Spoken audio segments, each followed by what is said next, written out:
श्री गुरुदेव दत्त. श्रीकृष्ण ज्ञान. महाभारतात एक सुंदर कथा येते ती अशी की जेव्हा पांडवांना 12 वर्षाची वनवास होतो, पांडव आणि द्रौपदी अद्वैतनाथ राहू लागतात. त्यांनी विचारपूस करायला भगवान श्रीकृष्ण वनात जातात. त्यांची विचारपूस करत असताना भगवान भीमाला विचारतात, तुम्हाला वनवास झाला आहे, आता तू काय करणार? भीम त्यावर म्हणतो, माता, आमच्याकडे वेळच वेळ आहे. मी खाणार आणि झोपणार. हे ऐकून भगवान कपाळावर हात मारतात आणि पुढे जातात. भगवान झोपडीत जाताना तेथे बसलेल्या द्रौपदीची विचारपूस करून तिला विचारतात, ताई, नकुल, सहदेव कुठे आहेत? द्रौपदी म्हणते, ते पहा, झाडाखाली बसले आहेत. भगवान त्यांच्याकडे जातात आणि त्यांना पाहतात तर ते दोघे सारीपाट खेळत असतात. भगवान त्यांना पाहतात म्हणून हौस फिटली नाही वाटतं तुमची या खेळामुळे. तर ही वेळ आली आहे तुमच्या सर्वांवर. ते दोघे लाजतात आणि भगवंताला प्रणाम करतात. भगवान पुढे युधिष्ठिरकडे जातात. धर्मराज जातात आणि म्हणतात, काय हे धर्म, तुम्ही सर्व वेळ मिळाला म्हणून फक्त आराम करतात, हे बरोबर नाही. त्यावर अर्जुन म्हणतात, हे कृष्ण, काय करणार? आम्हाला आता वेळच वेळ आहे. हे या सर्वांचे विचार ऐकून भगवान विचारात पडताना आणि निर्णय घेतात व सर्वात एकत्र करून म्हणतात, चल, आपल्याला इंद्राकडे जायचं आहे. तोच अर्जुन म्हणतो, कशाला? भगवान म्हणतात, तुला मृदंग शिकायचा आहे. धर्माला सल्ला कसा द्यायचा हे शिकवायचं आहे.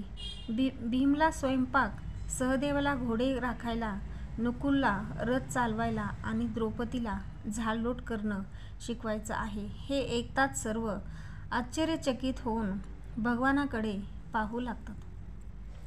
धर्मराज म्हणतात, भगवान, आम्ही राजे आहोत, हे शिकून काय फायदा?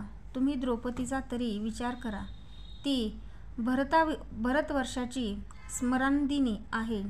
भगवान म्हणतात, जास्त विचार करू नका. वेळ आपल्यावर कळेल सर्व आणि हे सर्व इंद्र महालात जाऊन विविध काम शिकतात. 12 वर्षाचा वनवास संपतो, पण 1 वर्षाचा अज्ञातवास राहिला होता.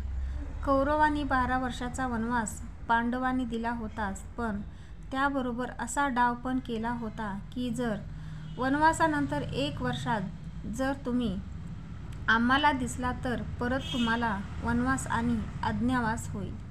आता सर्वांना कळेल की आपण 1 वर्ष लपायचं कोठे?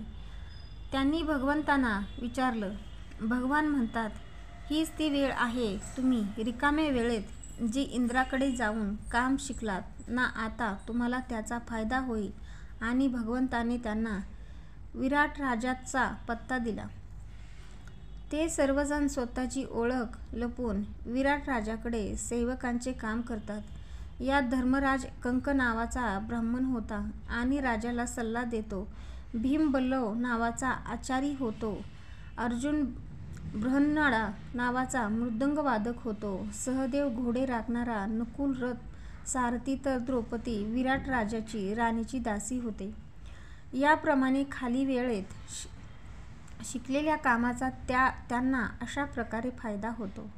तात्पर्य या कथेवरून हेच कळते की रिकामा वेळ मिळाला की झोपा काढण्यात आणि खेळण्यात वाया घालण्यात नसतो, तर या वेळेत आपल्या बुद्धीला चालना मिळेल अशी काम करावी.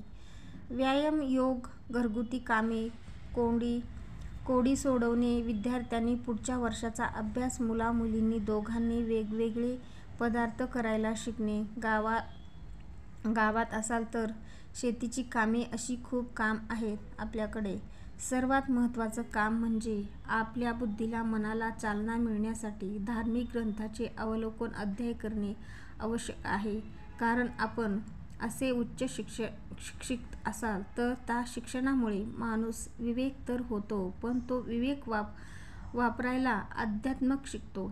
धार्मिक ग्रंथ वाचून कोणाला पद मिळणार नाही, पण मिळालेल्या पदावर अहंकाररहित कसं राहायचं याची चालना मिळते.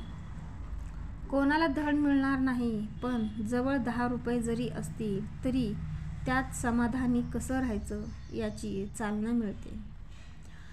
कोणाला प्रतिष्ठा मिळणार नाही, पण दुसऱ्याच्या संपत्तीला पाहून मनात आग लागणार नाही. माणूस जन्माला आल्यापासून आनंदाच्या मागे धावतो आणि पण आनंद तर सोडाच, सुखही त्याला मिळत नाही. कारण संसार दुःखालयमय, अश्वात्मक आनंद स्वरूप फक्त भगवानच आहेत. तो आनंद सत्चित्त आनंद श्रीमद भागवत गीतेतील, श्री ज्ञानेश्वरीत, श्रीमद भागवतात, तुकोबा, ज्ञानोबा गाथेत अशा अनेक ग्रंथात आहे. आपल्या संतांनी, ऋषीमुनींनी इतके ग्रंथ लिहून ठेवले की जर ते ग्रंथ एकमेकावर ठेवले तर वैकुंठापर्यंत शिडी तयार होईल. भगवंताला ज्ञानी भक्त खूप आवडतो. हीच वेळ आहे मायबाप इतके ज्ञानी व्हा की जसे तुकोबा म्हणतात, तुका सहज बोले जरी वाणी, वेदांत वाहे त्याच्या घरी. श्री गुरुदेव दत्त.